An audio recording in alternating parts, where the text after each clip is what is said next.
What's up, everyone? Welcome to the Team Misfit podcast, episode 2. Today, we are talking about how to be brilliant in the basics, all the way from coaching, reinforcing standards with your members, and just making sure that the product that you're providing is getting your members to come back every day. If you like what you're hearing, drop us a like, subscribe, post in the comments about topics you'd like us to talk about in the future. Enjoy. What's up, everyone? Hunter and Matt from Team Misfit here for episode 2 of the Coaches Podcast by Team Misfit. 2 episodes already. We're cooking with gas. You guys can find us. You guys can find these podcasts, the video version on YouTube, the Team Misfit YouTube channel, or if you head over to podcast.teammisfit.com, that is where all of our podcasts will be uploaded for the time being. And hopefully we'll move over to something like iTunes, something like that in the future. But for now, that's where you can find us, audio or video, whichever you prefer. I don't blame you for just doing the audio version, honestly. Real quick before we get into things, if you're new or haven't been around Team Misfit for too long, Team Misfit is the Misfit kind of affiliate coaches and programming arm of the Misfit brand. So we, in addition to kind of the free content that we provide you guys, we're trying to build that community of quality coaching, understanding that the coaching is maybe the single most important touch point you have with your members inside your affiliate, inside your box, to provide them with the best experience possible. So we are in the business of making and trying to help you become the best coach you can. We've said it before, we don't know everything, but we feel like we've made enough of the mistakes, have learned enough along the way that we can at least start the conversation with coaches so that they can be thinking about how to improve their craft, how to really turn this kind of what is a part-time job for a lot of people into a full-time profession. The way I like to think of it too, for a long time, people were like, we want to run Misfit Athletics at our box, and like, why would we want to use you guys for programming or for help? And in the same way that we helped athletes become, qualify for regionals or qualify for CrossFit games with our, Misfit Athletics blog, we are looking to do a similar thing with Team Misfit. We are trying to create this atmosphere where a coach who is a novice or new can become a very high-level coach through, blog posts, articles, videos. Essentially just want to give you the tools to try to develop your game on the coaching side of things in a similar vein the way we did with athletes in Misfit Athletics. So the biggest thing we're trying to do is to create like a one-stop shop for you guys to get information on how to execute a class, logistics of running your class, knowing your members, how to interact, and essentially just try to enhance your product so that when you guys say you're a Team Misfit gym, or if someone finds your gym and they heard, hey, I heard you're a Team Misfit gym, that they know that you're going to a trusted location that has great coaching, good programming, and just overall a level of care that is, something that we're proud of. We want you to know that if you're in the hands of a Team Misfit gym, that you're taken care of and you're gonna get the best possible, affiliate experience that there is out there. Yeah, we want you to have the same level of pride that we do in our coaching.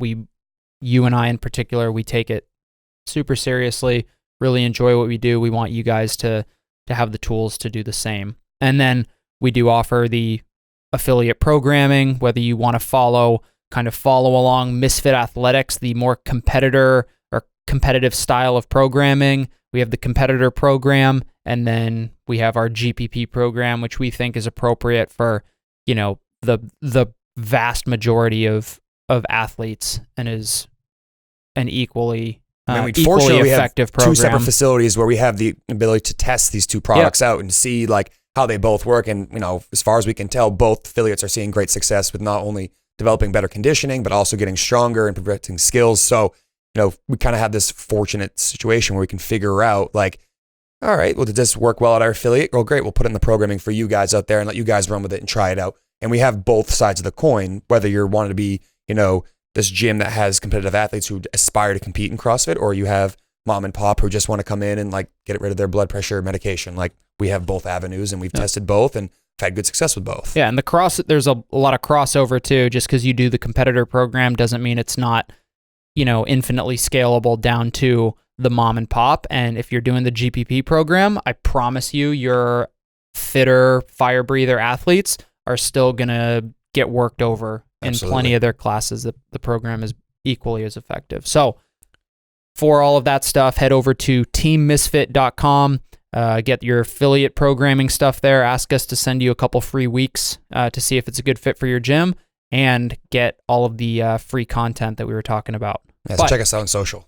and at Team Misfit Gyms on Instagram, Team Misfit at Facebook, all those places. But topic of the day for episode 2 is brilliance in the basics. And I don't know if that's like a common term. I think I heard it first in the military. I try to avoid using like military jargon. It's kind of funny when I always said to myself like I would never be that guy, but I feel like maybe I use it more often than I thought that I would. But being brilliant in the basics. So it's one thing to be able to teach, see, correct, and stuff like that with your high level athletes, but are you effective at communicating things like how to air squat properly, and having the tools necessary to triage people who need help with the basics? Like, odds are you are not working with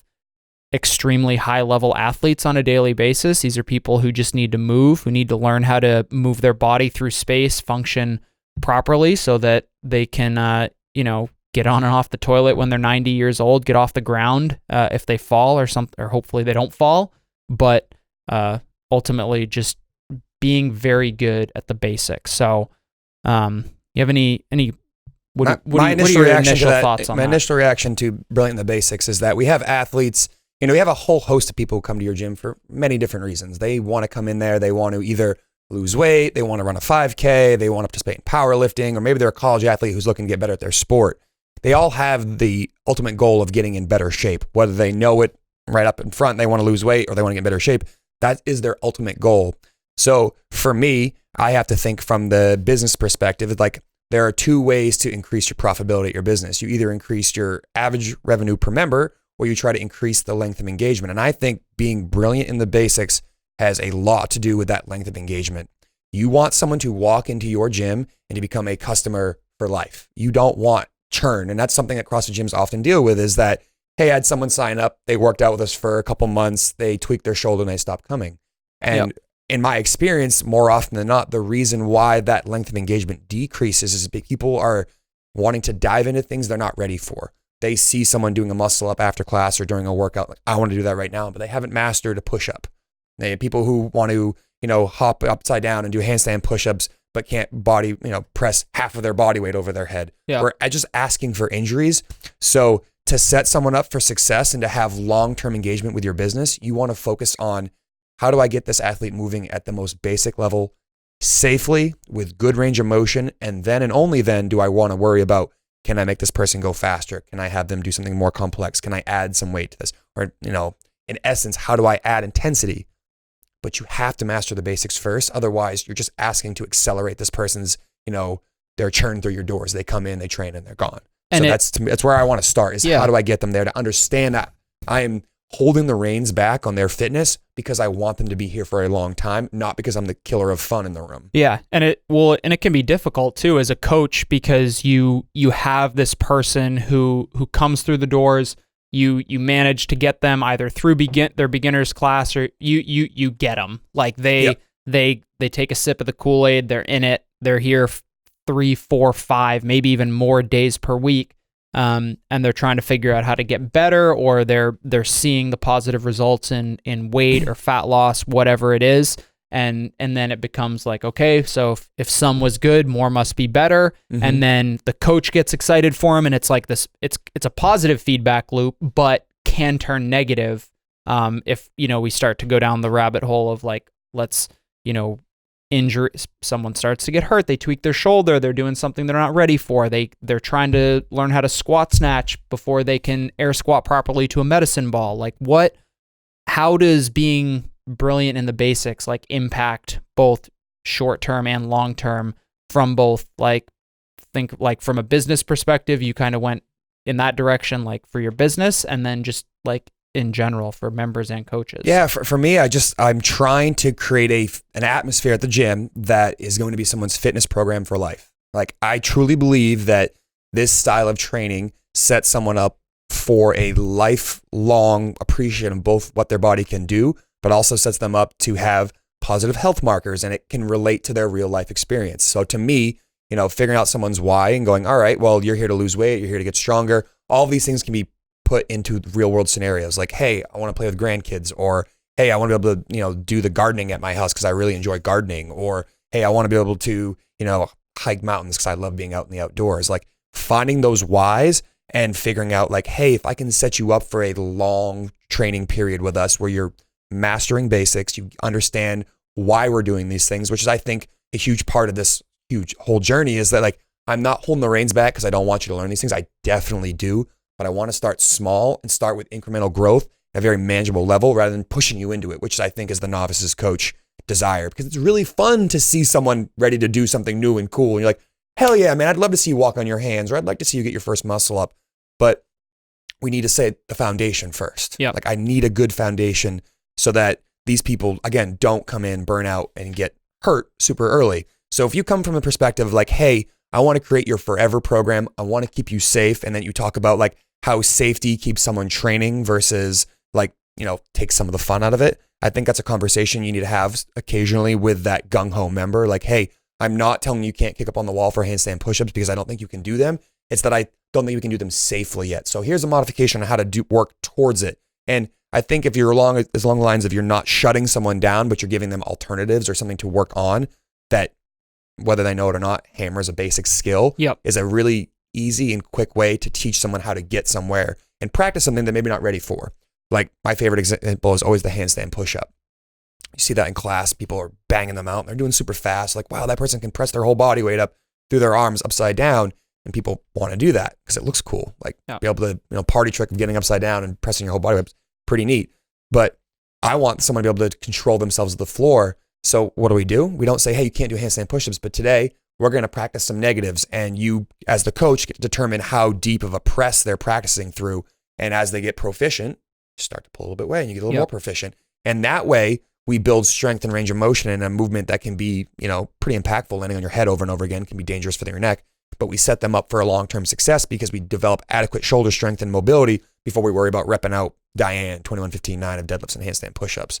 So for me, I want to create an atmosphere that people train for a long time with us. And I want to make sure that I do that and set people on a journey that they can kind of see the blueprint ahead of time rather than just being like, I'll just keep blindly following the coach. If you can make the person participate in their own fitness journey, they're more apt to stick to it and want to see, I was able to check off this box, which means I can go down to the next skill and work on that one versus just like, I don't have this and this is what I want. Because sometimes that disconnect can be there. And the reason why people don't want to keep coming to the gym is like, I feel like I'm forever away from this movement rather than seeing the steps towards working towards it. And I think it can be, like I said, it can be kind of discouraging for the member to see a movement up on the board. We talk about it all the time, like the kind of the RX mentality, and RX would die. Yeah, we've done a pretty good job here at communicating that, what's written up on the whiteboard is not nearly as important as the fact that you're here, you're showing up. And when it comes to specific movements like the handstand push-up, for example, if we're, changing it to a more foundational movement like a push-up, the key for the coach there is communication. It's saying like, here's what we're going to do. Here's why we're going to do it. And understand that in this workout in particular, it doesn't really make that much of a difference whether you're doing handstand push-ups or regular push-ups. Like you're getting the workout, you're getting the stimulus, you're moving your body, you're becoming brilliant in the basics. Like I could change the workout and make everybody do push-ups, and that might make you feel better, make push-ups the RX movement, and you wouldn't know the difference. Like, and nobody else would either. So it doesn't matter in that sense, but I think communication is kind of the common thread there, where you just need to be talking to your athletes, tell them why, especially if you get that person who's really excited about, progressing quickly and like learning new things. It's like, okay, like, but if we go too far high and to the right, you get hurt or something, then you go back way down off to the other side. And it's kind of this roller coaster of both fitness, like emotion, for lack of a better term, and that is not sustainable as far as your kind of from a business perspective. You want people that consistent, slow, constant rise rather than the like, oh, this is the greatest thing ever and I'm hurt and now I'm done. Yeah, I mean, I think there's a blend between having subjective and objective conversations with athletes. Like it's very objective whether or not you can press your body weight up from a handstand push-up. Like you either can or can't do that. Of course. But you need to have a conversation that's subjective where it's like, hey, I understand how you're feeling and how much it is important to you to be able to do this movement. But I want you to do is I want you to trust me. And, way to do this is that you've built trust either through past experiences with this athlete, or you say, hey, look at, Dave over there who started with push-ups and now is doing handstand holds. And I've been seeing him practice his handstand push-up negatives. He's going to get his handstand push-ups soon. Don't you want to be like Dave? Don't you want to have a first step or, an aha moment where you have something like that happen to you? Here's that blueprint. And having a conversation where you're empathetic to their desire to want to get better, but you're ultimately the boss, so to speak, in this relationship. Yeah. You are the adult here. You are ensuring this person is staying safe because it is on you to make sure they stay safe. Sure. People are going to battle you. That's part of the beast. You're going to have people come in who are like, I think I can do this RX. And, for lack of a better term, you're like, good luck, bud. I've only watched this movie like 400 times and I know exactly the plot, but you do you. It's your first time. You got it. Yeah. And, every once in a while. I'm sure you know better than I do.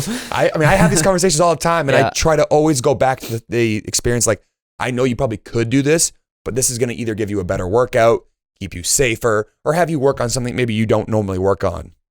Whether that's pacing the run or trying different sets or, maybe you make it a hang dumbbell movement instead of a hang barbell movement. Like there are ways to make it different enough so that people don't feel like they're always, oh, cool, it's handstand push-ups. I get to do push-ups again, which can be discouraging. But having these conversations where you're giving them the tools, you help them see the map ahead of them, then they can understand that like you're coming from a perspective of, hey, I want you to be safe. And I mean, say 99 times out of 100, that is the ticket for me. It's like, hey, I'm worried about your long-term health, not what you do in this one workout. And I think you kind of hit on it already, but the movements themselves don't matter as much as the attendance and the stimulus. Like, if you can't do a deadlift because your back hurts, kettlebell swing, they're both hip hinges, great. Or maybe you're doing good mornings with a barbell at low speed and low weight because that's your version of a deadlift because otherwise you can't keep your midline straight. Having these other movements that mimic more complex movements is a great way to kind of get yourself ready to have those conversations with athletes. So when they're like, hey, I noticed it's ring muscle up again, I don't have ring muscle ups. Well, great, here's your version of ring muscle ups. And then you have a couple different ways to attack that. Yeah. I think that goes actually nicely into my next question. And so we kind of talked basics from maybe an athlete perspective, but from a coach's perspective, being brilliant in both teaching the basics and if you know how to teach the basics, if you know what the points of performance are, you know exactly how to teach these basic movements, changing them or scaling things becomes infinitely easier. And Absolutely. The example that you just gave is like, hey, my back hurts today. Well, if you understand kind of the mechanics of the deadlift, the points of performance there, you know what kind of substitutions can be made for your athlete. So what are like, do you have any different thoughts on being brilliant in the coaching basics, like being able to coach the basics extremely well? Like, yeah, I mean, there are so many resources out there for all the movements that we do. I mean, the internet, for lack of a better place, it has all this information out there, and yeah, it's going to require some work to sift through it. But like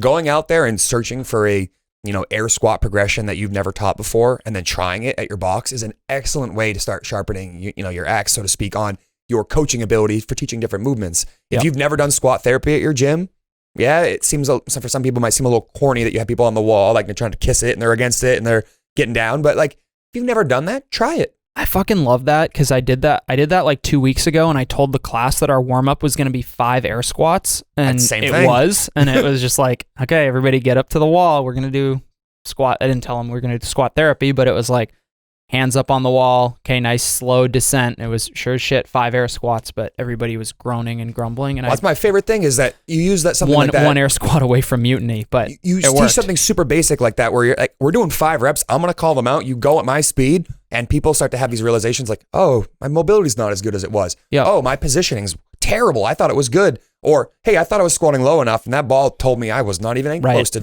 below parallel. These are all opportunities for an athlete to have like, oh shit, I'm missing something here. And then rather than like, can I just load up heavier weight?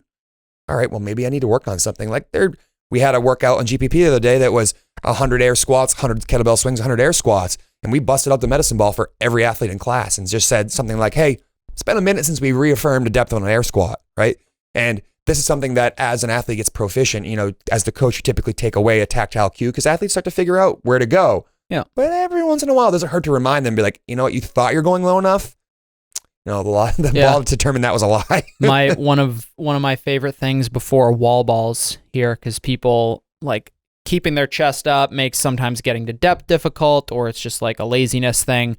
But it's my favorite at the depth check is just, okay, get your wall ball, hold it like as if you're about to throw it, sit down, and just go around like, yep, you're good. Everybody's sitting below parallel because they're just like, look at my perfect squat that I wasn't going to use in 10 minutes when the workout was happening. Use it again. Yeah, and you trick them and say, okay, Stan, great. Every single one of you has the capacity to squat below parallel like you were taught in beginners, so you're going to do that. And sure as shit, like sometimes it's just that little reminder of something super basic, but it's like, yeah, I needed that. That's right. That's what the bottom of the wall ball feels like. I love that test too. And again, this is just spouting off another tangent about that same drill, is the push-up.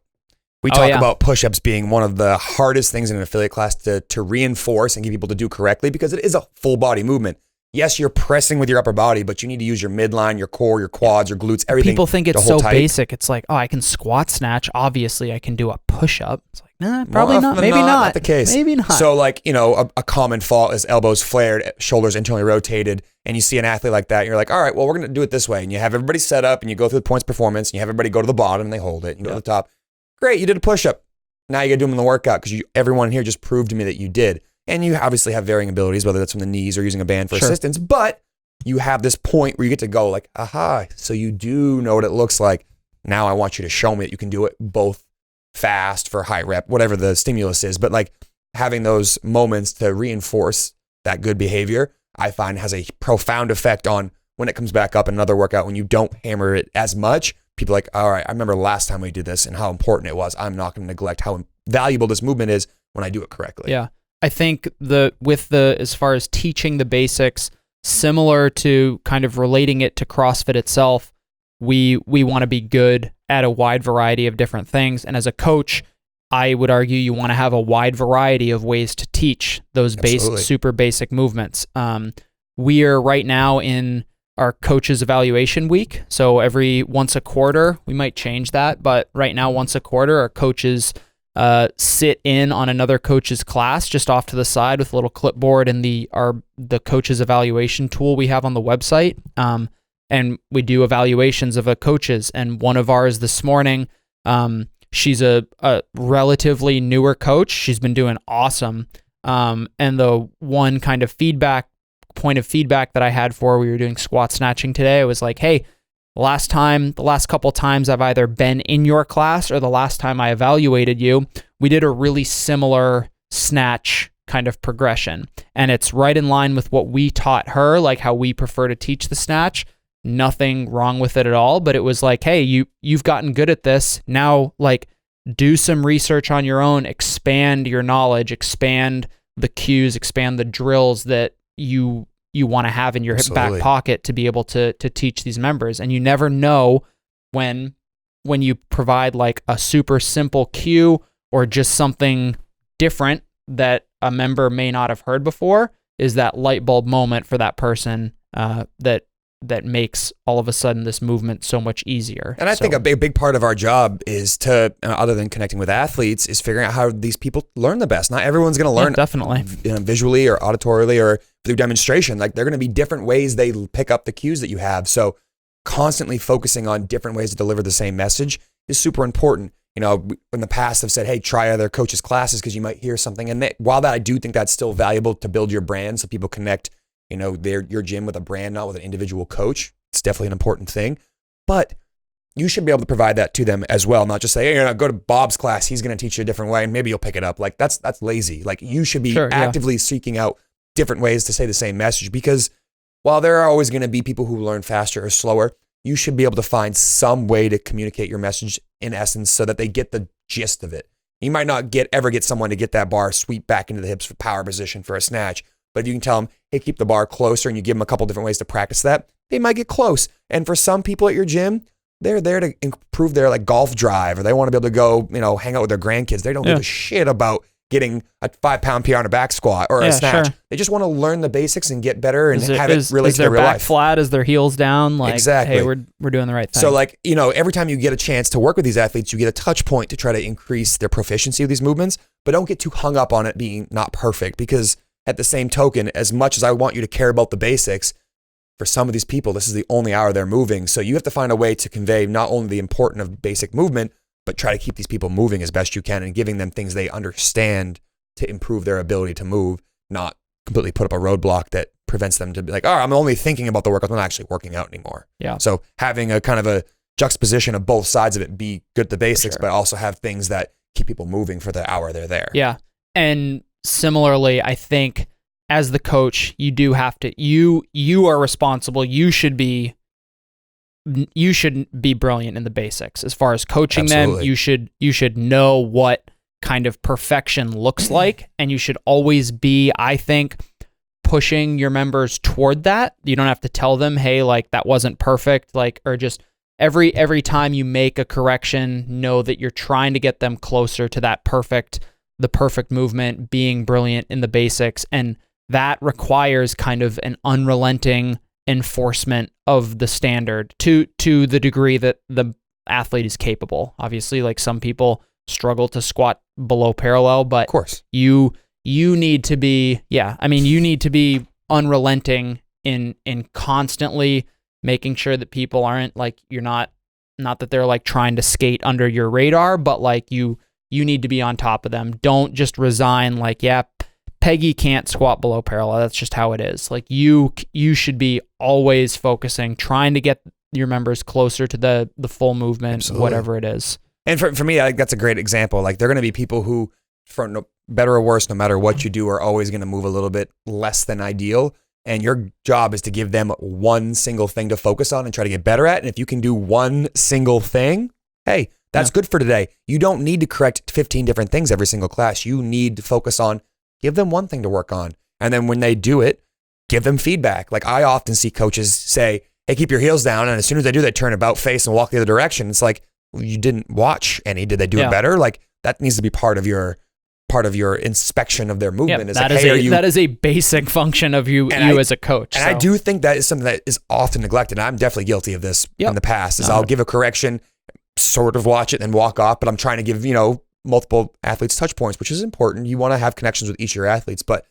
you need to make sure that when you deliver a basic skill or a basic message, that you see it worked on, or you give them or you give them feedback and say, you didn't do it this time, let's try another one. Yeah. Giving someone, good or better or worse is kind of how you should steer that conversation. Nothing's ever, in my opinion, really perfect or terrible, because I think those are too polarizing.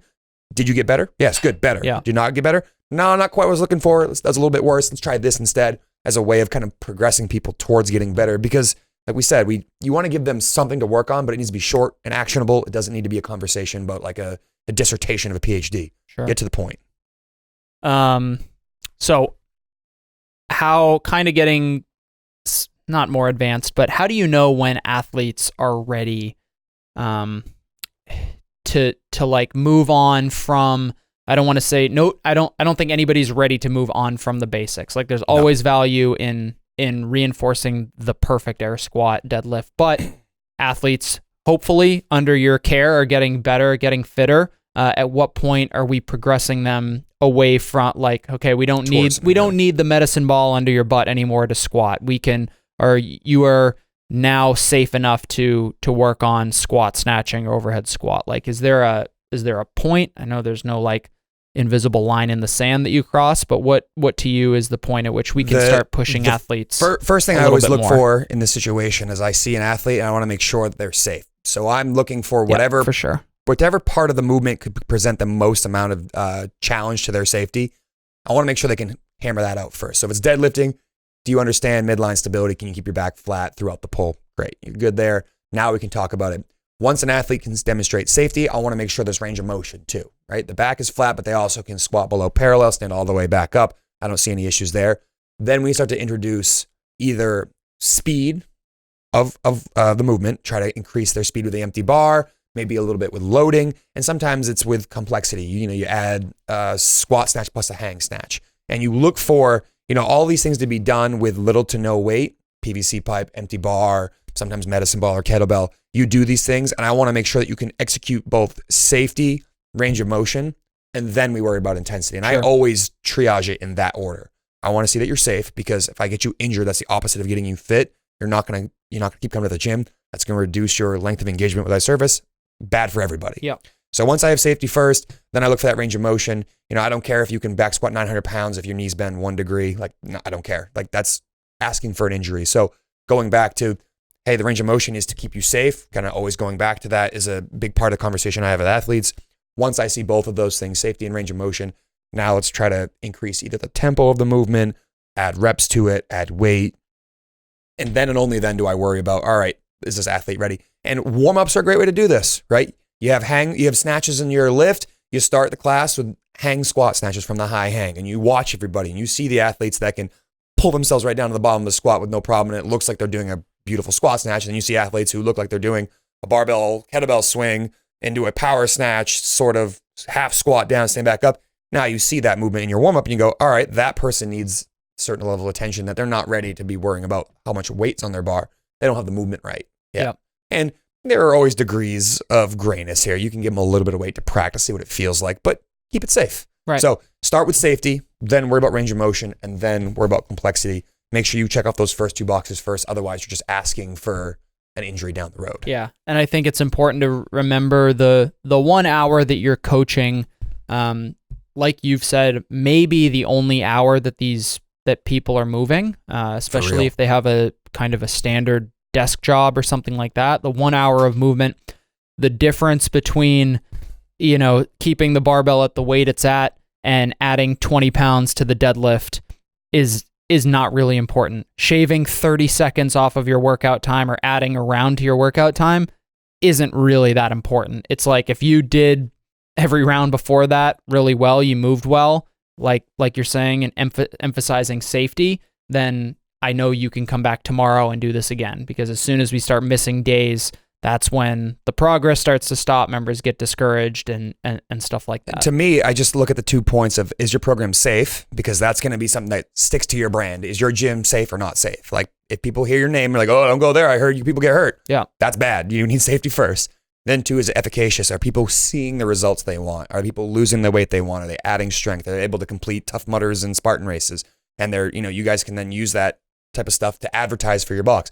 If both of those boxes are checked off, you're going to have adherence to your program. People are going to keep showing up and you're going to stay open.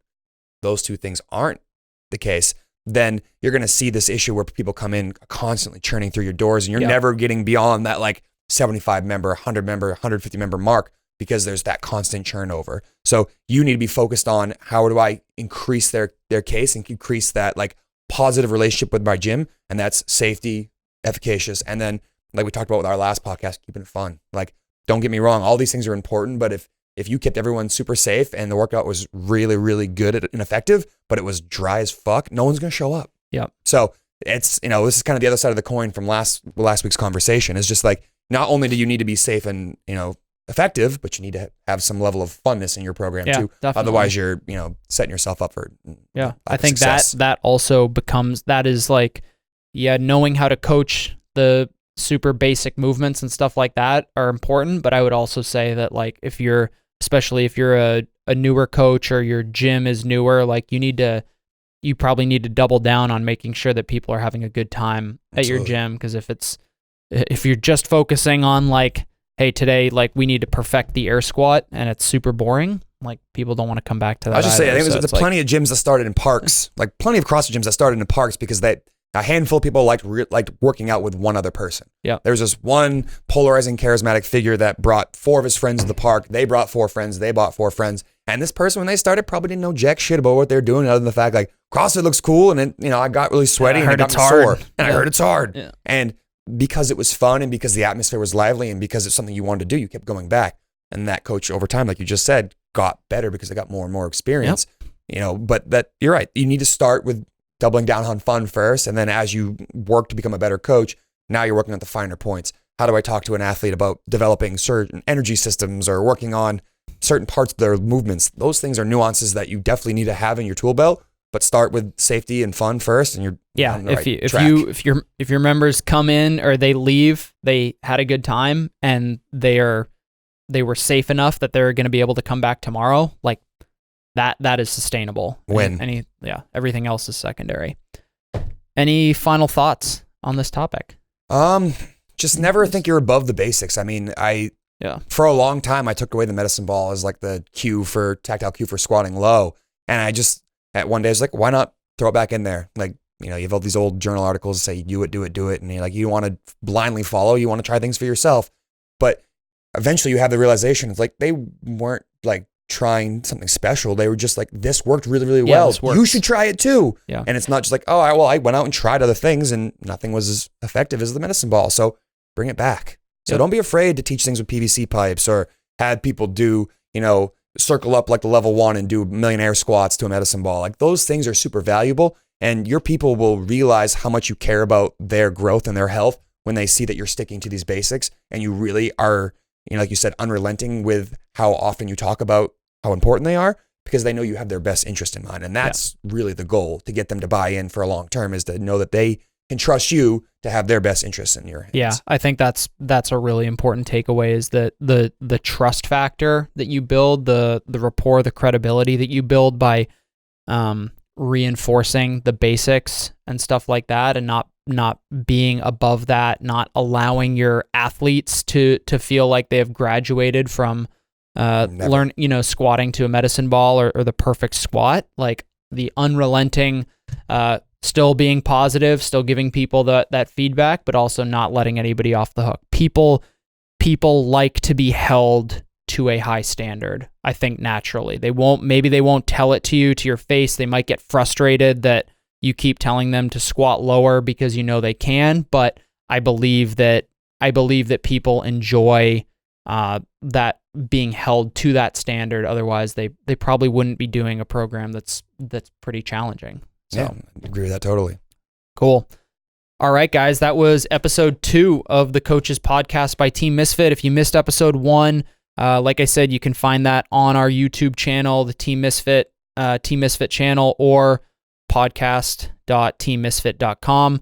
That's where we'll be for a little while. But subscribe, shoot us a comment. Love to hear any feedback from you guys.